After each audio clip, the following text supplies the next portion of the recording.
Gawa po tayo ng masarap na gulay na okoy. Tamang-tama po ngayong Holy Week, ngayong Good Friday, pwede po ito.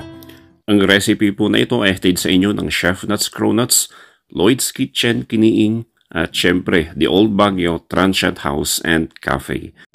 So mag-grate po tayo ng kalahating kilo ng kalabasa. Pwedeng anong klase ng kalabasa po yan. Gamitin po natin yung coarse o kaya yung fine, pwede po yan. At mag-slice po tayo ng mga 1/4 kilo ng repolyo. I-chop po natin siya ng maliliit. At konting onion leeks, i-chop din po natin siya ng maliliit. At paghalu-haluin lang po natin siya. Mag-slice din po tayo ng konting sibuyas at syempre, ihalo na natin dyan at konting bawang. Yan po. I-chop din po natin yung ating bawang ng maliliit para pampasarap pa yan. Yan na po yung ating mga ricado. Kailangan po natin ng haluin.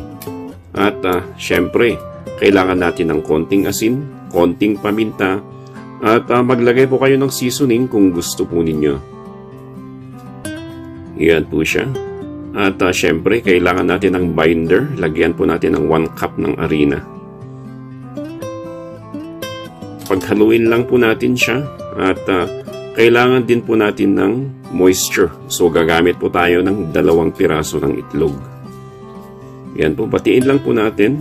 At ihalo po natin yan sa ating gulay. Ganyan po. At gumamit lang po tayo ng kutsara. At masahin po natin yan. Hanggat sa magkadikit-dikit po siya. So kailangan nagdikit-dikit po siya. Para pag ipiprito po natin, hindi po siya naghiwa-hiwalay. Gumamit lang po tayo ng gloves. Saka po natin siya iprito na parang bola-bola. Iprito po natin yung ating mga okoy hanggat mag-golden brown. Iyan po siya. Ang bango niya at napakasarap po niya. Gawa na po tayo ng sausawan. Tayo ng sibuyas, bawang, konting asin at syempre, para may konting anghang, lagyan po natin ng konting paminta. Lagyan na po natin ng suka at ihain na po natin ang ating gulay na okoy.